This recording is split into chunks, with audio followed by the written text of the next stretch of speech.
Secunderabad మారేడుపల్లిలోని Indian బ్యాంకుకు వచ్చిన న్యాయవాది వెంకటరమణ కుప్పకూలి అక్కడికక్కడే మరణించారు. తార్నాకకు చెందిన వెంకటరమణ కోర్టు చలానా కట్టడానికి మారేడుపల్లిలోని ఇండియన్ బ్యాంకుకు వచ్చారు.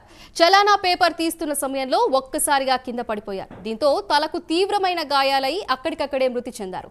వైద్యులు సిపిఆర్ చేసి వెంకటరమణ అక్కడికక్కడే మృతి చెందినట్లు ధృవీకరించారు.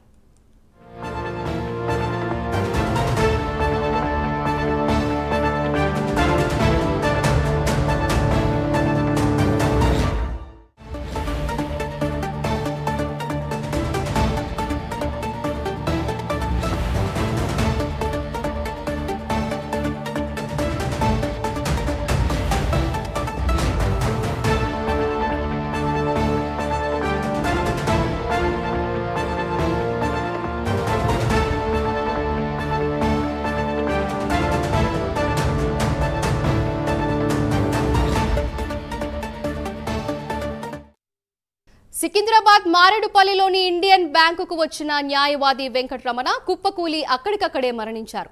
తార్నాకకు చెందిన వెంకటరమణ కోర్టు చలానా కట్టడానికి మారేడుపల్లిలోని ఇండియన్ బ్యాంకుకు వచ్చారు. చలానా పేపర్ తీస్తున్న సమయంలో ఒక్కసారిగా కింద పడిపోయారు.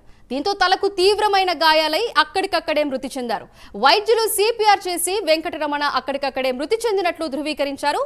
దీని గురించి మరింత సమాచారం మా ప్రతినిధి కుమార్ అందిస్తారు. కుమార్, చెప్పండి. Thank you Sindhu. సికింద్రాబాద్ లోని మారేడుపల్లిలోని ఇండియన్ బ్యాంక్ కు వచ్చిన ఒక సికింద్రాబాద్ కోర్టు న్యాయవాది వెంకటరమణ స్పృహ కోల్పోయి అక్కడికక్కడే మృతి చెందాడు.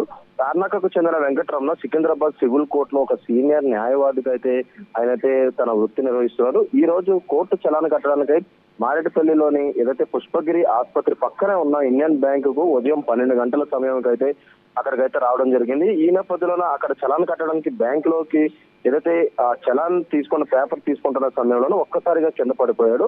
తనకు తీవ్రమైన గాయం అవడంతో కూడా అక్కడికక్కడే న్యాయవాది చనిపోయినట్లయితే తెలుస్తుంది. చనిపోయిన వ్యక్తిని ఏదైతే అతనికి ఒక భార్య, 2 పిల్లలు కూడా ఉన్నారు. ముఖ్యంగా అక్కడ ఉన్నవారు ఏదైతే సిపిఆర్ చేసినప్పటికీ కూడా ఏదైతే ఆయన ప్రాణాలు అయితే దక్కలేదని తెలుస్తుంది. ముఖ్యంగా నిన్న కూడా హైకోర్టులో ఒక న్యాయవాది కూడా ఇదే తరహాలోని కోర్టులో వాదనలు వినిపిస్తున్న నేపథ్యంలోని కింద పడిపోయి అక్కడికక్కడ మృతి చెందాడు.